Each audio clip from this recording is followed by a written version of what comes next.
दिवसाची सुरुवात येशूबरोबर. आपण अनेक पुस्तकं वाचतो आणि त्या वाचण्यामुळे आपलं ज्ञान वाढतं. आपण आपले जे विचार आहे हे चांगल्या प्रकारे व्यक्त करू शकतो. डॉक्टर बाबासाहेब आंबेडकरांनी असं सांगितलं होतं की वाचाल तर वाचाल. म्हणजे बघा किती पुस्तकं वाचणं हे किती महत्त्वाचं आहे. जगात अनेक चांगली पुस्तकं आहेत. खूप चांगल्या चांगल्या लोकांनी पुस्तकं लिहिलेली आहेत, परंतु सर्वश्रेष्ठ जर पुस्तक असेल तर ते म्हणजे पवित्र शास्त्र. सर्व प्रकारच्या गोष्टींनी ते भरलेलं आहे. सर्व प्रकारचं ज्ञान त्याच्यामध्ये आहे. अगदी उत्पत्तीपासून देवाने जगाची निर्मिती कशी केली, त्यानंतर पूर्ण इतिहास हा जुन्या करारामध्ये आहे. अनेक थोर व्यक्ती ज्या होऊन गेल्या, ज्यांच्याकडून देवाने काम करून घेतलं, त्या व्यक्तीबद्दल आपण वाचतो आणि त्यांचा आदर्श जो आहे हा परमेश्वर आपल्यासमोर ठेवत आहे. त्यानंतर स्तोत्रसंहिता आपण वाचतो की परमेश्वर आपल्याला कशा प्रकारे मदत करू शकतो हे त्यामध्ये दिलेलं आहे. संकट समयी तो आम्हाला कशी मदत करतो. आजही आपण जर स्वतः काहीतरी संकटात असू, कुठे कठीण परिस्थितीत असू, आपल्या तोंडामध्ये पटकन स्तोत्र 23 येतं.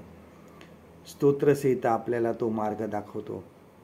नीतिसूत्र ज्यावेळेस आपण वाचतो त्यावेळेस आम्हाला या जगामध्ये आम्ही कशा प्रकारे चांगलं राहावं हे नीतिसूत्र आम्हाला शिकवतो.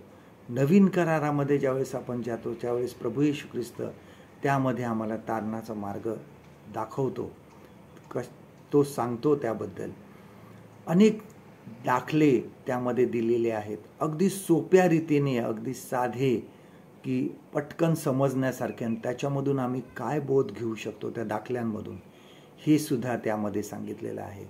ज्यावेळेस पावलाची पत्र आपण वाचतो, ही पावलाची पत्र आपण एक मंडळी आहोत, ख्रिस्ताची मंडळी आहोत, ती आम्ही एकत्र कसे राहू, कशा प्रकारे आम्ही ती मंडळी मजबूत करू शकू, ही सर्व पत्र आम्हाला ते शिकवतात. पवित्र शास्त्र जर वाचले तर आम्हाला दुसरं कुठलंही पुस्तक वाचण्याची गरज पडणार नाही. तुम्हाला जे हवं आहे ते सर्व त्यामध्ये मिळेल.